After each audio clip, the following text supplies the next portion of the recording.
Hey guys, welcome back to week 7 of distance learning. This week we're going to be learning about measurement and data. So today we're going to talk about 8 different ways to show data. So some of these you may have heard before, some of them you may have used in your STEM fair projects or in other classes. And there are other ways that you can show data, but we're going to talk about these 8 for today. So the first two we're going to talk about are line plot and line graph. And so plotting, if you remember from a few weeks ago, we did coordinate planes and plotting on coordinate planes. So plotting is where you're indicating a certain number and putting the point or representing a certain value. A line graph, on the other hand, is a series of those points in a linear fashion. So in a line plot, they don't have to be connected, but a line graph, the lines are actually connected. And we'll talk about when you would use one versus the other. Then we're going to talk about histograms, which are similar to bar graphs, but they are a little different. So we'll compare histograms and bar graphs. We'll then talk about a new concept called a stem and leaf plot. So I don't want to touch too much on it right now, but in a few slides we'll talk about it. Then we have something called a pictograph. Pictograph is exactly how it sounds. It's represented by pictures, but each picture might not be one single unit. So it might say one picture of a clown represents 5 clowns.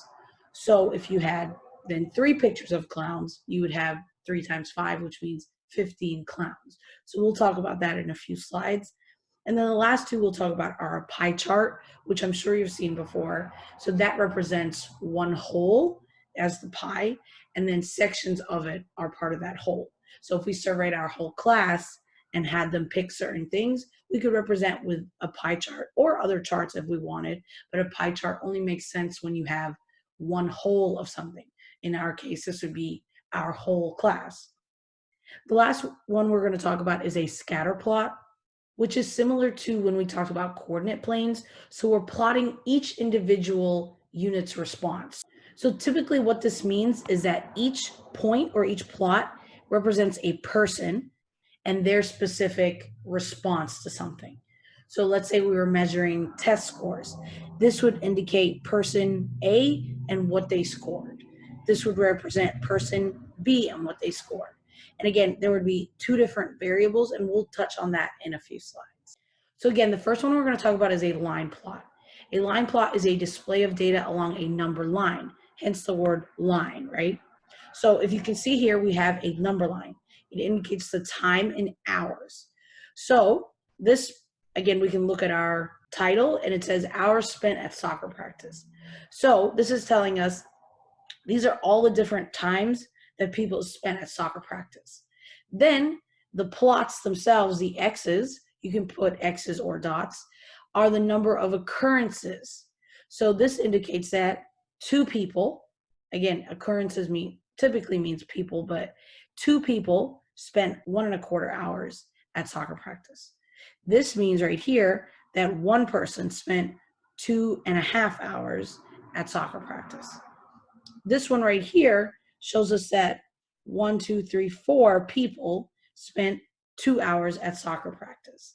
So this is again a display of data across a number line, So that was a line plot, and this is a line graph. Again, with a plot, the points are not connected necessarily. The reason in the line graph they're connected is because typically line graphs are used for something called a timeline. So if you've heard of a timeline before, it indicates that the x-axis is based on time. So in this timeline, it tells us that it ranges from 1906 all the way to 2056. So, and it's telling us the key here that green is Australia and blue is New Zealand. So, and again, the title says Australia and New Zealand population growth. So if you can see, we're only showing the actual data, which is in the dark lines, up until about 2006. So population in millions, you can see that New Zealand around 2006 was right here. So if we look at our y-axis, that's around 4 million people. And then if you look at Australia at 2006, that's 20 million people. These dotted lines represent our forecast. So based on how the data is looking over the past few years, can we forecast how much it will be in 2056?